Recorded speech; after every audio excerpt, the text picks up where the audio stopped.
Hi hello everyone, welcome to my channel.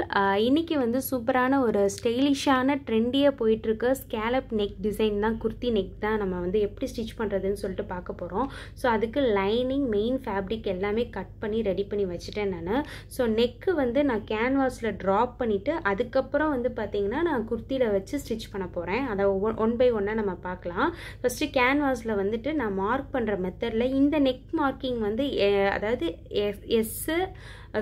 Medium, XL, L size இந்த இதுக்கு எல்லாத்துக்குமே வந்து கரெக்டாக சூட்டாக இருக்கும். ஸோ நெக் ஓப்பன் வந்து பார்த்திங்கன்னா 3 கொடுத்துருக்கேன். ஏன்னா கீழே வந்து கொஞ்சம் ஒய்டாக வரும், அதனால் மேலே வந்து நீங்கள் ஒய்டாக கொடுத்தீங்கன்னா ரொம்ப வந்து ஷோல்டர் அகலமாயிரும் உங்களுக்கு. ஸோ அதனால் நெக் ஓப்பன் 3 வச்சுட்டு கீழே வந்து கொஞ்சம் ஒயிட் கொடுக்கும்போது உங்களுக்கு ஷோல்டர் ஸ்லோப் இருக்காது, கரெக்டாக உங்களுக்கு உட்காரும்.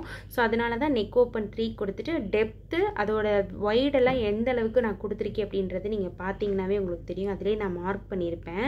இப்போ நீங்கள் வந்து பிகினராக இருக்கீங்க, புதுசாக இந்த மாதிரி நெக்கு டிஃப்ரெண்ட்டாக ட்ரை பண்ணுறீங்க அப்படின்னும் போது கண்டிப்பாக கேன்வாஸில் யூஸ் பண்ணி பழகிக்கோங்க. ஏன்னா உங்களுக்கு ரொம்பவே அது நெக்கோட ஃபினிஷிங் வந்து அழகாக வரும், அதோட ஷேப் எல்லாமே பார்த்திங்கன்னா ரொம்ப அழகாக வரும். நான் ரெடி பண்ணிவிட்டு அதை வந்து நான் குர்த்தியோட ஃபேப்ரிக்கில் அயன் பண்ணி எடுத்துகிட்டு வந்துட்டேன். அயன் பண்ணதுக்கப்புறம் பார்த்திங்கன்னா அந்த சைடில் ஒரு 1/2 இன்ச்சு இல்லைன்னா 3/4 இன்ச்சு வந்து நம்ம துணி விட்டுருக்கோம் இல்லையா, அதையும் ஃபோல்ட் பண்ணி இப்போ நான் தைக்கிற மெத்தடில் நீங்கள் தச்சு ரெடி பண்ணி வச்சுக்கோங்க. சென்டரில் மார்க் பண்ணிவிட்டு அந்த சென்டரில் வந்து பார்த்தீங்கன்னா ஒரு லைட்டாக ஒரு ட்ரிம் பண்ணி விட்டுக்கோங்க, சின்னதாக ஒரு லான்ச் கட் பண்ணிக்கோங்க.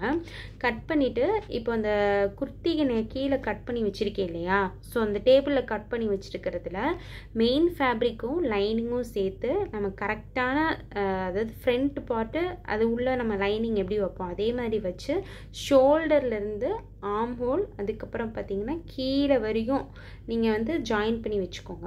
ஓகேங்களா, கீழே வந்து லைனிங்கை வந்து நம்ம உள்ளே மடித்து தைப்போம் இல்லையா, அதே மாதிரி மடித்து தைச்சிட்டு நீங்கள் சுற்றியிலும் ஜாயின் பண்ணி வச்சுட்டு சென்டரில் வந்து நம்ம இந்த கேன்வாஸ் ரெடி பண்ணி வச்சுருக்கோம் இல்லையா, அதையும் அந்த சென்டர் லான்ச் பண்ணியிருக்கோம்ல அதையும் இதையும் சேர்த்து நீங்கள் ஒரு பின் பண்ணி வச்சுட்டு தைக்க ஆரம்பிச்சிருங்க. இப்போ நான் காமிக்கிற மெத்தடு வந்து உங்களுக்கு ஈஸியாக புரியும். பிகினர்ஸாக இருக்கீங்க, நீங்கள் வந்து குர்த்திஸ்லாம் இப்போ தைச்சி பழகிட்டு இருக்கீங்க அப்படின்னா கண்டிப்பாக குர்த்தியோட ஸ்ட்ரக்சர் எப்படி தைக்கணுன்றது உங்களுக்கு தெரியும். ஸோ இதை நான் எக்ஸ்பிளைன் பண்ணணும்னு அவசியம் இல்லை. நான் நெக் பேட்டர்ன் மட்டும்தான் இப்போ வந்து உங்ககிட்ட காமிக்கணும்னு நினச்சேன். நான் இந்த நெக் பேட்டர்ன் வந்து இப்போ ட்ரெண்டிங்கில் போயிட்டுருக்கு. இதே மாதிரி வந்து குர்த்திக்கு அதே மாதிரி ப்ளவுஸ்க்கு, ஸ்லீவுக்கு, ஃப்ரண்ட்டு, பேக்கு, வி நெக் டைப்பில் வச்சுட்டு இந்த ஸ்கேலப் நெக் டிசைன்லாம் வைக்கிறாங்க. ஸோ இதெல்லாம் வந்து இப்போ ட்ரெண்டியாக போயிட்டுருக்க நெக் பேட்டர்ன்ஸ் தான், ரொம்பவே அழகாக இருக்கும். இந்த பேட்டர்ன் வந்து நான் வி டைப்பில் கொடுத்து ஸ்கேலப் கொடுத்துருக்கேன். ஸோ இதே மாதிரி நீங்கள் ரவுண்டில் கொடுக்கலாம், பா நெக் மாதிரி கொடுத்து கீழே மட்டும் ஸ்கேலப் கொடுக்கலாம், ரொம்பவே அழகாக இருக்கும் பார்க்குறதுக்கு. இது நான் பா நெக் மாதிரி கொடுத்து கீழே ஒய்டாக கொடுத்து ஸ்கேலப் நெக் மாதிரி கொடுத்துருக்கேன். நான் ரொம்ப ஈஸி மெத்தட் தாங்க, ரொம்ப ஈஸியாக தைக்கலாம். ஆனால் என்ன ஒன்று, நீங்கள் அந்த கர்வ் கிட்ட வரும்போது கொஞ்சம் பொறுமையாக தைச்சு நீங்கள் திருப்பணும், அவ்வளோதான். என்னோடய சேனல் வந்து நீங்கள் ஃபஸ்ட் டைம் பார்க்குறீங்க அப்படின்னா சப்ஸ்கிரைப் பண்ணிக்கோங்க, எனக்கு சப்போர்ட் பண்ணுங்கள். என்னோடய சேனல் என்னோடய வீடியோஸ் எல்லாமே போய் பாருங்கள். ஸோ ஃபஸ்ட்டு நான் வந்து பார்த்திங்கன்னா டிசைன்ஸு, ப்ளவுஸ் டிசைன்ஸ் மட்டும்தான் அப்லோட் பண்ணலாம் அப்படின்னு சொல்லிட்டு நான் வந்து சேனல் ஸ்டார்ட் பண்ணேன். அதுக்கப்புறம் வந்து ஸ்டிச்சிங் கொஞ்சம் ஸ்டிச்சிங் வீடியோஸ்லாம் போட ஆரம்பித்தேன் நான். ஸோ இது நிறைய ஒரு 2-3 சிஸ்டர்ஸ் பார்த்திங்கன்னா வீடியோஸ்லாம் கேட்டிருக்காங்க. ஸோ கட்டிங் ஸ்டிச்சிங் வீடியோ போடுங்க, அப்லோட் பண்ணுங்கன்னு சொல்லிட்டு கண்டிப்பாக வந்து நான் கட்டிங் வீடியோஸ் நான் போடுறேன். நான் லாங் வீடியோஸ் போடுறேன். பிகினர்ஸ் இந்த வீடியோ நீங்கள் பார்த்துட்ருக்கீங்க அப்படின்னா சப்ஸ்கிரைப் பண்ணி வச்சுக்கோங்க, சப்போர்ட் பண்ணுங்கள் எனக்கு. சப்ஸ்கிரைப் பண்ணிவிட்டு பெல் ஐக்கான் ஆல் செலக்ட் பண்ணிக்கிட்டீங்க அப்படின்னா நான் போடுற வீடியோஸ் எல்லாமே உங்களுக்கு நோட்டிஃபிகேஷனாக வரும். ஈஸியாக நீங்கள் என்னோடய வீடியோஸ் எல்லாமே மிஸ் பண்ணாமல் பார்க்கலாம். கண்டிப்பாக உங்களுக்கு யூஸ்ஃபுல்லாக இருக்கும். ஏன்னா நான் போடுற வீடியோஸ் எல்லாமே வந்து பிகினர்ஸ்க்கான வீடியோஸாக தான் நான் போட்டுட்ருக்கேன். நான் இனி ஃப்யூச்சர் வீடியோஸ் வந்து உங்களுக்கு பேட்டர்ன் ப்ளவுசஸ்லேருந்து எப்படி ஸ்டிச் பண்ணுறது, அதே மாதிரி டிப்ஸ் அண்ட் ட்ரிக்ஸ் எல்லாமே நான் உங்களுக்கு வந்து நான் சொல்லிக் கொடுக்குறேன். நான் பிகினராக இருக்கும்போது நான் என்னென்ன ப்ராப்ளம்ஸ் எல்லாம் நான் ஃபேஸ் பண்ணியிருக்கேன், ஸோ அந்த மாதிரி விஷயங்கள் எல்லாமே நான் உங்ககிட்ட ஷேர் பண்ணிக்கிறேன் நான். ஸோ எனக்கு சப்போர்ட் பண்ணுங்கள்.